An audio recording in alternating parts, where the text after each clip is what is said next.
Se minha filha ou meu filho tá no momento de, vamos imaginar que ele estivesse hoje no momento de buscar carreira, eu tranquilamente sugeriria, trabalha no Big Four, tá. Talvez eu não vou sugerir virar sócio no Big Four, mas até ali o comecinho do cargo de gerente, eu acho que vale muito a pena, que seria uma base tão grande nessas empresas, que você leva para toda a sua vida, e depois você decide que caminho que você segue, quer trabalhar na indústria, quer abrir sua própria consultoria, ou quer seguir o mesmo caminho que eu segui até virar sócio não em uma Big Four. A gente que depois que sai de uma Big Four, é um selo de um crachá global ou qualquer lugar do mundo que você chega, até no aeroporto, você diz que trabalhou na Deloitte, trabalhou na EY, trabalhou na PwC, na KPMG, as pessoas te olham diferente em qualquer lugar do mundo. Então isso de fato é uma base que é imensurável, foi a maior base de trabalho que eu tive na vida, de experiência e realmente te prepara para anos-luz. A gente quando está naquele inserido naquele contexto, a gente também não enxerga a dimensão que isso te leva quando você sai de lá, esse crachá eterno que você tem, trabalhei na Price, trabalhei na Deloitte, né. O mais valioso é o networking, porque você trabalha com tantas pessoas, é uma rotatividade grande também de profissionais, tá. Então, às vezes, uma pessoa que foi seu assistente, vai para a indústria e do nada torna seu cliente, né. Então o networking ali que você faz trabalhando numa Big Four é algo impressionante, mas são empresas totalmente diferentes, tá.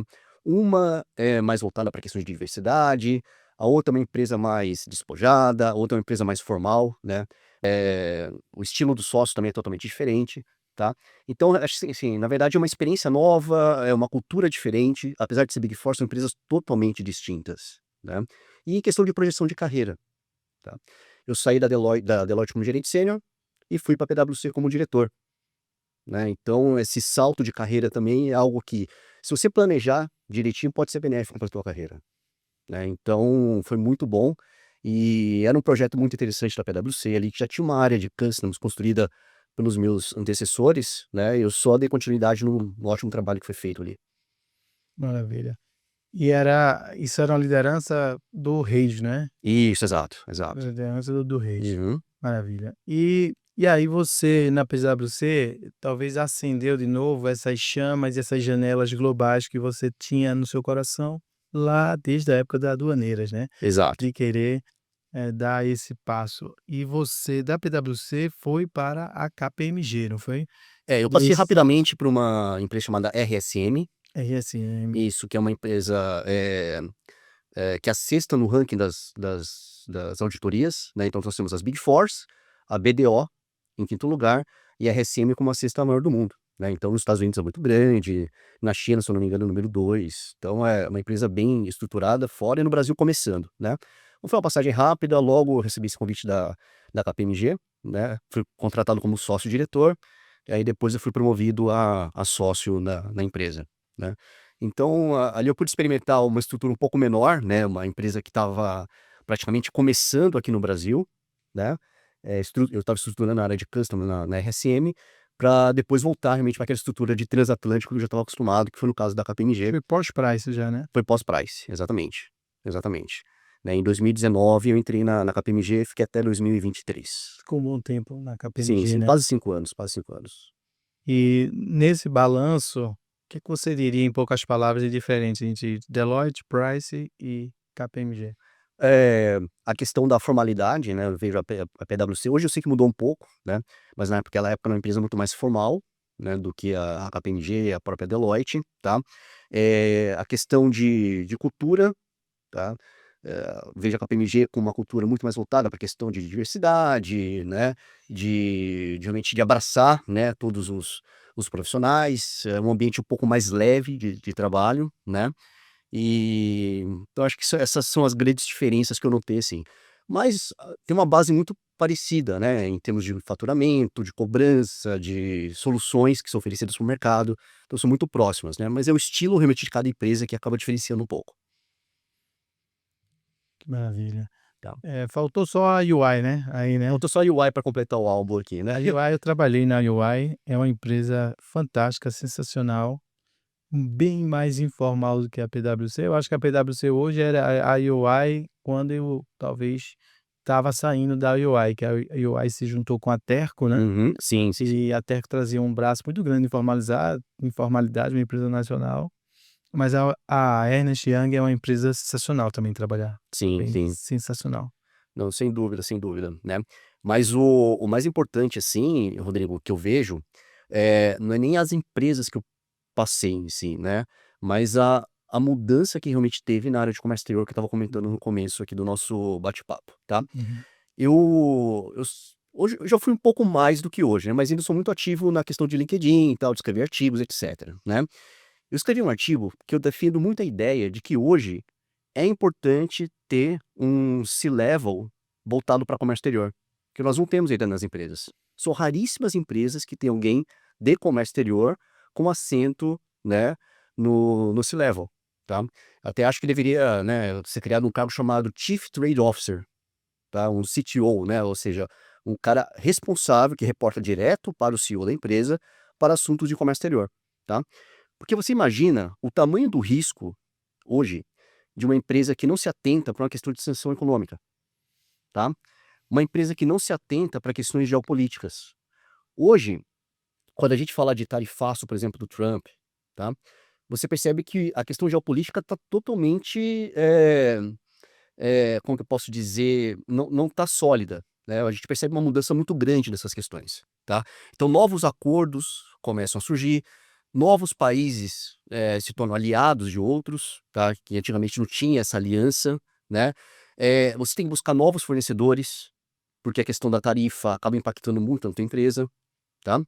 E não somente isso, outros temas que já são mais característicos, né, se você erra uma classificação fiscal de um produto, não recolhe imposto de forma correta, se você não considera um acordo internacional, você acaba pagando imposto que não precisaria ter sido pago, tá.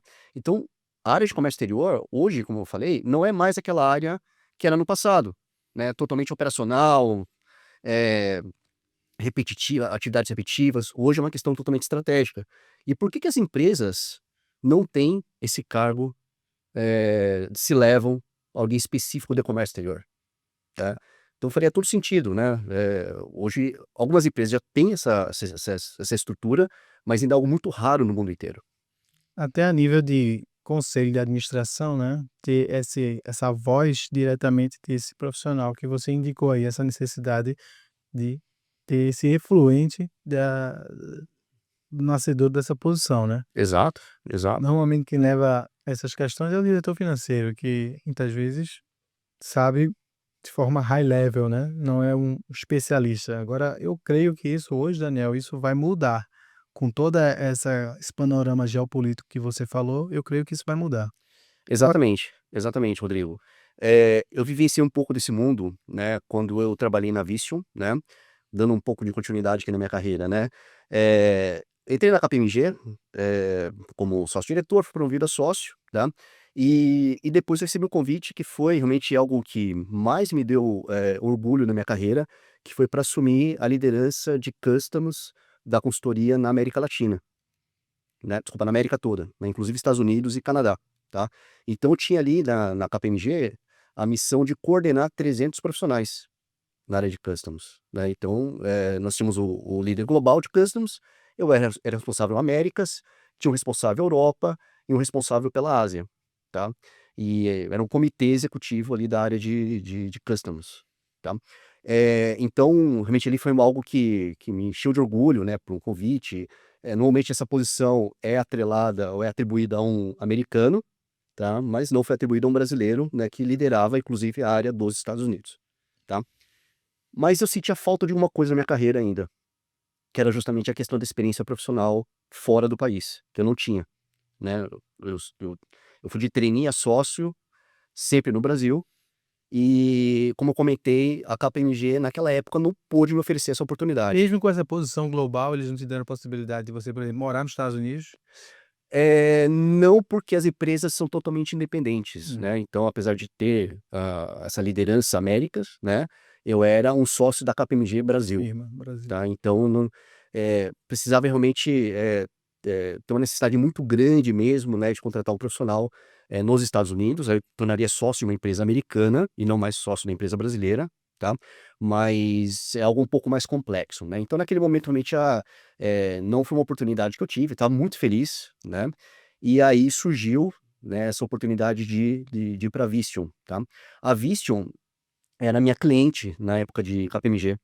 E durante um projeto eu conheci o vice-presidente de logística da Visteon, né, que me fez esse convite e para assumir uma posição global de customs em Portugal, tá?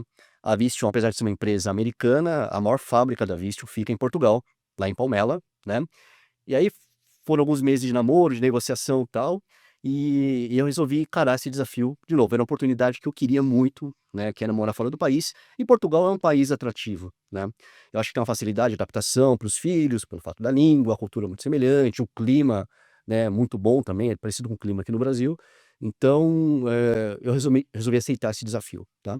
E aí, em 2023, fiz as malas e fui para Portugal, tá? Eh, a única coisa que eu combinei com a minha esposa naquela época foi: "Vamos aproveitar ao máximo essa oportunidade", tá. E nós fizemos isso muito bem, tá. Então conhecemos mais de 10 países na Europa, né, e fomos todos, tá. Eu, minha esposa, meus filhos e meu cachorro também, né. Meu cachorro foi pra Espanha 4 vezes, né, então é bem viajado, né. Então realmente foi muito intenso. Eu fiquei lá 2 anos, né, e foi algo muito muito bacana. E a posição que eu tinha na época era de head global de customs na Visteon. E eu tinha exatamente esse papel de CTO, tá. E essas questões geopolíticas é algo que eu precisava coordenar. A Visteon, para quem não conhece, tá, é a empresa global líder na fabricação de painéis de veículos, painéis, clusters, etcétera, tá. Então, por exemplo, os painéis da Volkswagen, BMW, várias, montadoras são fornecidos pela Visteon, tá, e a maior fábrica deles fica justamente lá em Portugal, onde eu trabalhei.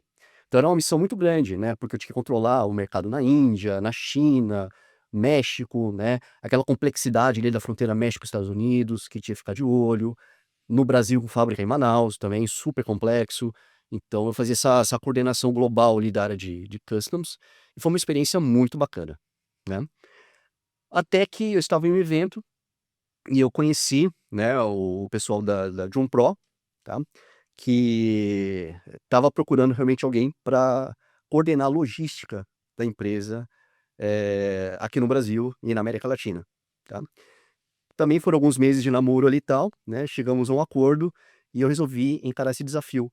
E uma das coisas que mais me chamaram a atenção é que depois de 2 anos em Portugal, surgiu aquela vontade de voltar ao Brasil, porque aquela experiência que eu queria, eu já estava vivendo, estava satisfeito, né, e então já estava realmente com essa vontade de retornar, né, ao Brasil.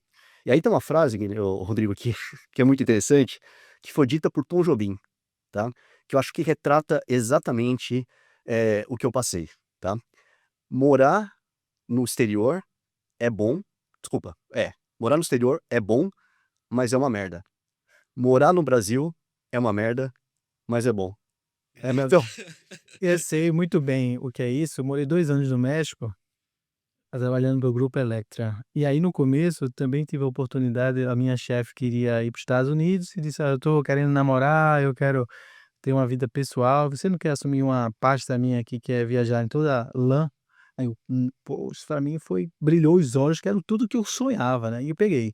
Só que depois de 2 anos, cara, fazendo isso também, deu tipo um overqualifying nisso aí, um burnout de tanta viagem, tanto tinha semana que eu ia para 5 países, e eu tive vontade de voltar, incrivelmente foi isso, né. Hoje eu confesso que eu me arrependo, eu deveria ter ficado lá e eu estava a me casar, dentro daquela história que eu te contei, e aí eu já tinha, um apartamento no Recife e tal, e a minha mente me traiu, que eu quero voltar para o Brasil, eu fiquei nessa, eu quero voltar para o Brasil, eu quero ir para o Brasil, eu quero ficar no Brasil, e voltei, né. Aham. Hoje eu gostaria de ter ficado lá, porque eu tinha um grande sonho também não realizado, que era morar nos Estados Unidos. Sim, sim, sim. Tinha muita vontade de ter essa experiência de morar nos Estados Unidos. Mas realmente essa frase faz todo sentido, Não sim, é? tem hora que você tem vontade mesmo de vir É, pra cá, né, não é exato, exato. fácil não.